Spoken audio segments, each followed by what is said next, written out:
Good morning, student. Myself, Praduman, your physics teacher in Modern International School, Hiswa. Today, I am going to solve some numerical related with equation of motion for class 9, unit 1 for physics. That means chapter motion. NCERT numericals.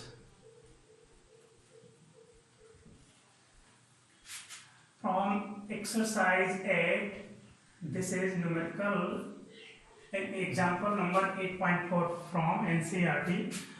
Question say that starting from a stationary position, Rahul pedals his bicycle to attain a velocity of 6 meters per second in 30 seconds. Then he applies brake such that the velocity of the bicycle comes down to 4 meters per second in the next 5 seconds. Calculate the acceleration of the bicycle in both cases. Here two cases are present. In first case, initial velocity of the bicycle, that means starting from stationary. Stationary means initially body is in rest, that means bicycle is in rest. So initial velocity of the bicycle in first case, when he attain a velocity of 6 meters per second. Her question is divided into two parts. In first part, bicycle attains, that means increases its velocity from 0 to 6 meters per second. So for first part, initial velocity, that means u is equal to 0 meter per second. And final velocity, that means attain a velocity of 6 meters per second, that is v equal to 6 meters per second in 30 seconds. Here also time is given 30 seconds. For first case, you apply the formula for acceleration, v equal to u plus at. All of you know about this because I have proved this formula in previous classes. That is v minus u equal to at, or you have to find out acceleration. A equal to v minus u divided by t. That just t comes in denominator side. Put the value of v is equal to 6 meters per second minus 0 meters per second divided by 30 seconds. So overall, you calculate this, you get 6 by 30, 0 is nothing. So 6 5 is 30, 1 by 5 meter per second in, and also here second, meter per second square. This is the acceleration in first case. Now for second case.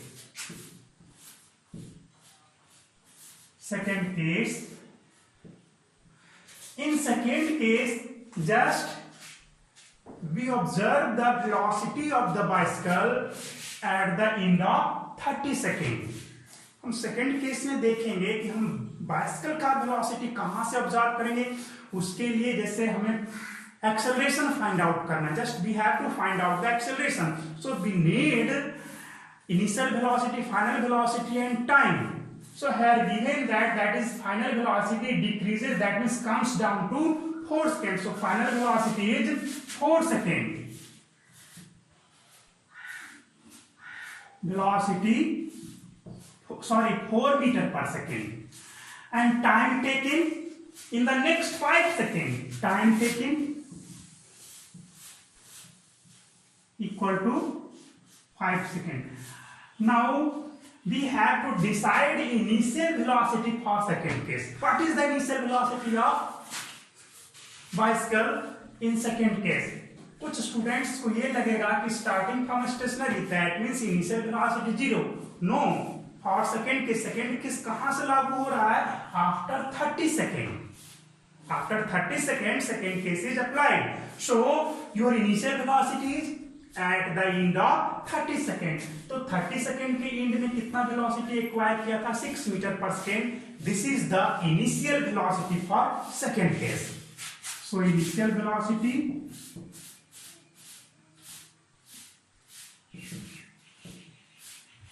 30 meter per second. And acceleration, this is u, this is t, and this one is v. So we have to find acceleration. A is equal to what? And now A equal to v minus u by t. So v is equal to 4 meter per second minus 6 meter per second divided by 5. So this one becomes 2y minus 2 by 5 meter per second, just minus 0.4 meter per second square. Here negative acceleration shows that a speed decreases. Positive acceleration means a speed increases. That means accelerate the body. And negative acceleration means, negative sign indicate that body decreases its velocity. This is question number 1 from NCERT book. That means example 8.4.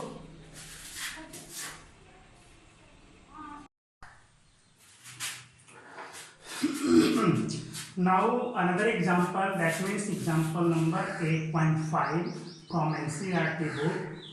It says that a train starting from rest attain a velocity of 72 kilometer per hour in 5 minutes. Assuming the acceleration is uniform, then find the number 1 acceleration and number 2 distance traveled by the train to attain this velocity. Your question says that a train starting from rest, that means initial velocity of train is 0, u equal to 0 meter per second.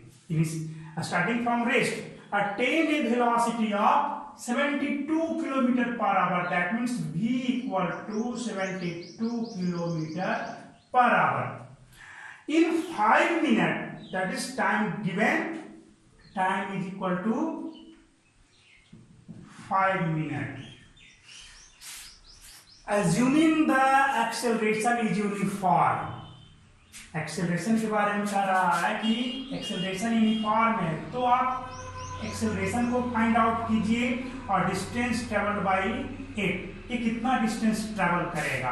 Question ये कह रहा है कि एक train है जो starting from rest, that means 0 velocity से चलना शुरू किया, रेस्ट से चलना शुरू किया है और 5 मिनट में 72 किलोमीटर पर आवर का स्पीड ये अटेन कर लेता है। तो ट्रेन का एक्सेलरेशन और इतना वेलोसिटी अटेन करने में कितना डिस्टेंस वो कवर किया वो फाइंड आउट करना है। तो first of all you change this velocity in metre per second, 72 into 5 by 18 meter per second. Just I have talked about this in previous class for 20 meter per second. So acceleration is v minus u by t. V equal to 20 meter per second minus 0 by time is 5 minutes. 5 minutes, that means 20 meter 20 by 5 minutes means 5 into 60 seconds, 1 by 15 meter per second square. This is the acceleration of the train. Now another part is find the distance traveled by train during this change, that means during attaining the velocity of 72 kilometre per hour. कहा कि जब ये चल रहा है इतना velocity attain कर रहा है, इसमें कुछ तो डिस्टेंस ट्रेवल किया स्पीड बढ़ाते हुए भी, तो वही डिस्टेंस हमें फाइंड आउट करना है। तो आपको पता होना चाहिए acceleration, that means s equal to ut plus half at square. S equal to ut plus half at square. अब यहां से आप चलो तो s equal to u तो आपका 0, टाइम आपका 5 minute, that means 300 second, 300 plus half, ये अभी हमने फाइंड आउट किया है 1/15 इंटू 300 होल स्क्वायर, ये आपका आया 1/30 इंटू 300 इंटू 300 मीटर, ये आपका मीटर में आया। अब क्या करना है, इसे हम इस तरह से कैंसिल आउट कर दें, 10 टाइम में कैंसिल आउट, कितना आया ये 3000 मीटर, 3000 मीटर मीन्स 3 किलोमीटर। तो क्वेश्चन ये आपका सोल्व हो गया। एक्सेलरेशन आपका है 1/15 मीटर पर सेकेंड स्क्वायर, और इस स्पीड को एक्वायर करने में वो 3 किलोमीटर का डिस्टेंस कवर कर लेगा। This is your question number, sorry example number 8.5 from NCERT book.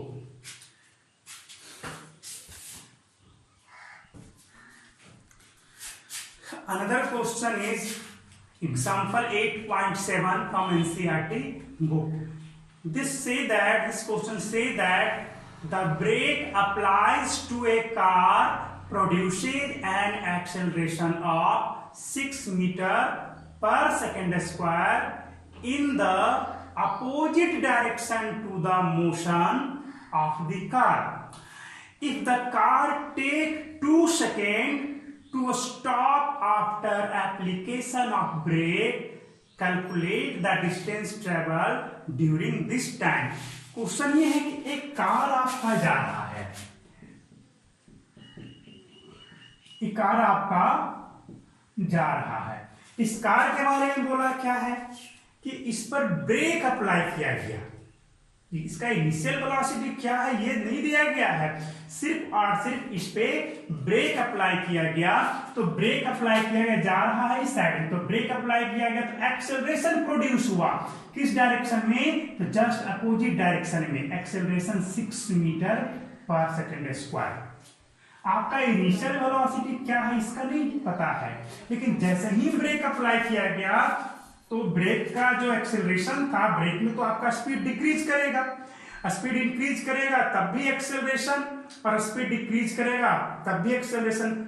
Difference दोनों में ये है कि बढ़ते हुए को हम लोग एक्सेलरेशन बोलते हैं, और घटते हुआ जो नेगेटिव रहता है, नेगेटिव एक्सेलरेशन को डी एक्सेलरेशन बोलते हैं, और रिटार्डेशन भी बोलते हैं। यहाँ पे डायरेक्टली रिटार्डेशन ना बोल करके यहाँ पे बोल क्या दिया है क्वेश्चन में कि produces an acceleration of 6 meter per second square in the opposite direction to the motion of the car. सिर्फ ये कहा है कि मोशन इधर हो रहा है लेकिन एक्सेलरेशन इधर प्रोड्यूस हुआ है। अब क्या होगा, ये कुछ दूर जा करके ये रुक जाता है, दैट मींस फाइनल वेलोसिटी क्या हो गया इसका, कार का फाइनल वेलोसिटी बिकम्स 0। टाइम कितना लिया, what time take it to reach the 0 speed, तो ये 2 सेकंड का टाइम लिया। कितना देर का लिया है टाइम, क्वेश्चन में क्या दिया है कि produces an acceleration of 6 meter per second square in the opposite direction to the motion if the car take 2 seconds to come to the rest, है ना। So find the distance traveled during this time। तो अब क्या करना है, हमें दिया क्या गया है, v equal to 0, u equal to what, time equal to 2 seconds, and acceleration आपका नेगेटिव हो जाएगा 6 metre per second square. Then you have to find s equal to what? How can you find it? First of all you have to find the initial velocity। कैसे find out करेंगे, तो v equal to u plus 80, final velocity is 0, initial velocity we have to find minus 6 meter per second square and time is in second. तो time आपको time आपका दिया गया है कितना, टाइम आपका है 2 सेकेंड, कितना गया 12 मीटर पर सेकेंड। जैसे ही तो आपका इसको इधर सेंड कर दो तो u equal to 12 metre per second. तो जब u निकल गया तो आप आसानी से डिस्टेंस फाइंड आउट कर सकते हो। आप s equal to ut plus half 80 square लगाइए, निकल जाएगा। डिस्टेंस ही तो फाइंड आउट करना है, तो आप u की जगह क्या रखोगे 12, टाइम आपका 2 सेकेंड, एक्सेलरेशन -6 पुट कर दें यहाँ पे, 12 into 2 plus 1/2 into -6 into 2 square. 2 cancel out हो गया, ये 24 minus 12 दैट मीन्स 12 मीटर आपका आंसर हो गया। इस तरह से आप इसे सॉल्व कर सकते हैं, खुद से भी कर सकते थे।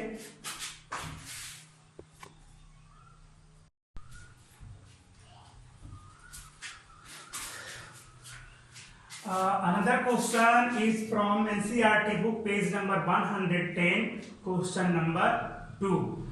A train traveling at a speed of 90 km per hour. Brakes are applied so as to produce an uniform acceleration minus 0.5 meter per second square. Find how far the train will go before come to rest. Question ये करा कि train है 90 kilometre की रफ्तार से 90 kilometre per hour के speed से जा रहा है। जब ट्रेन पर ब्रेक अप्लाई किया गया तो एक एक्सेलरेशन प्रोड्यूस हुआ जिसका मैग्नीट्यूड, जिसका वैल्यू है 0.5 मीटर पर सेकेंड स्क्वायर। अब क्या है, ट्रेन तो रेस्ट में आ जाएगा, ब्रेक लग गया तो धीरे धीरे करके उसको तो रुकना पड़ेगा। तो जब वो रुक जाएगा तो फाइनल वेलोसिटी क्या हो जाएगा, 0। Final velocity is 0। तब क्वेश्चन कहा है कि how far the train will go before come to rest. Question कहा कि ट्रेन है जो 90 किलोमीटर की रफ्तार से ट्रेवल कर रहा है ना। आफ्टर अप्लाइज ब्रेक, जैसे ही ब्रेक लगाया गया तो एक acceleration that means retardation, negative acceleration means retardation, deceleration produce हुआ जिसका वैल्यू है 0.5 metre per second square. This negative acceleration decreases the velocity of the train and train comes to rest. So when train comes to rest, then you have to calculate how far train go. Train कितना दूर जाएगा और कितना time लेगा आप ये भी calculate कर सकते हो। तो आपके पास भी दिया गया, ये दिया गया, आपको डिस्टेंस मालूम करना है तो फॉर्मूला है v square minus u square equal to 2s। इसमें देखो तो आपको ऐसी ना फाइंड आउट करना है, ये चारों इस इक्वेशन में है, आप इन चारों को पुट कर दो, आपका s निकल जाएगा। आप इजी वे में इस क्वेश्चन को सॉल्व करेंगे और बनाएंगे, डायरेक्ट इससे बन जाएगा। आपको अगर जो टाइम निकालने का रहे तब v equal to u plus a t apply कर दो, सॉल्व हो जाएगा। This is your question number 2, आप खुद से ट्राई करेंगे।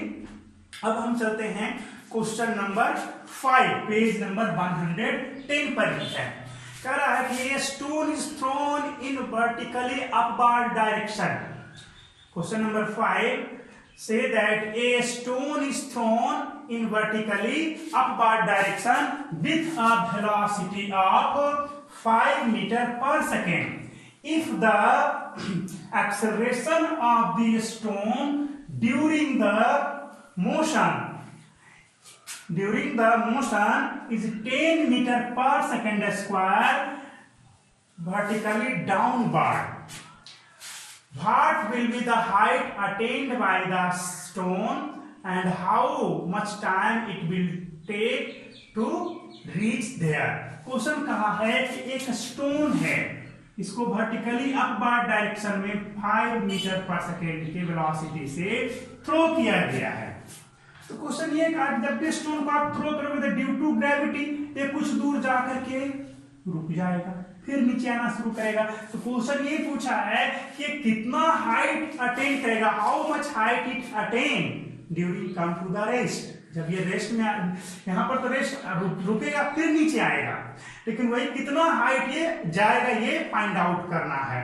तो हमें फाइंड आउट करने के लिए h equal to 5 what that means s equal to heart यहाँ पे आएगा तो फाइनल वेलोसिटी क्या हो जाएगा, इसका फाइनल वेलोसिटी 0, क्योंकि जब यहाँ पे पहुंचेगा तो स्टोन आपको थोड़ा देर के लिए रुकेगा, ऊपर जाना रुक जाएगा, तब नीचे आना शुरू करेगा, तब वेलोसिटी चेंज करेगा नीचे की ओर, डायरेक्शन चेंज करेगा। इसका मतलब इस हाइट पे फाइनल वेलोसिटी क्या हो जाएगा, जाते जाते स्पीड घटते घटते घटते घटते घटते एकदम डिक्रीज करते करते वेलोसिटी 0 हो गया। तो अब मैक्सिमम हाइट पे 0 हो गया, अब ना नीचे आएगा, इसलिए इनिशियल स्पीड वेलोसिटी ये रहा, फाइनल 0, हाइट में फाइंड आउट करना है। और एक्सेलरेशन क्या कहा है, 10 मीटर पर सेकेंड स्क्वायर, किस डायरेक्शन में, डाउनवर्ड डायरेक्शन में। तो जा रहा है ऊपर, एक्सेलरेशन नीचे, तो स्पीड तो डिक्रीज करेगा ही, तो एक्सेलरेशन क्या हो जाएगा, नेगेटिव हो जाएगा इस केस में, क्योंकि अपोजिट लग रहा है एक्सेलरेशन। जब आपको जिस डायरेक्शन में वेलोसिटी उसी डायरेक्शन में एक्सेलरेशन, तब स्पीड इंक्रीज कर जाएगा, आपका स्पीड फिर इंक्रीज करेगा। लेकिन जा रहा है ऊपर, एक्सेलरेशन नीचे, तो डिक्रीज करेगा। आप देख भी रहे हो कभी तो रुक जाता है, कभी भी ग्रेविटी का फोर्स नीचे की ओर लगता है, इसलिए जब भी किसी बॉडी को ऊपर थ्रो किया जाता है तो उसका स्पीड घटते घटते एक जगह जाकर के बॉडी रुकता है और तब नीचे गिरना शुरू। तब आप इसको कैलकुलेट कर सकते हैं, सोल्व कर सकते हैं। You have given u equal to 5 metre per second, v equal to 0, s equal to you have to find and acceleration is -10 metre per second square. आप सेम क्वेश्चन आपका रिपीट हो गया जो पहले वाला था, उसमें सिर्फ कितना दूर जाएगा कहा था, इसमें आपको टाइम भी कैलकुलेट करना। तो you have to find out s and t equal to what. t के लिए क्या करोगे, v equal to u plus at apply कर दो, यहां से टाइम निकलेगा। देख लो इसमें आपका v है, u है, a है, t है, तो v u a तो दिया गया है, टाइम निकल जाएगा। आप s निकालने के लिए क्या करोगे, for s v square equal to u square plus 2s apply कर दो, है ना। तो यहाँ पे आप v है, u है, a भी है, a v u ये 3 तो गिवन है, 3 आपको, तो आप इसे फाइंड आउट कर सकते हैं। तो सॉल्व फॉर टुडे आप इसे सॉल्व कर लेना। Thank you for watching.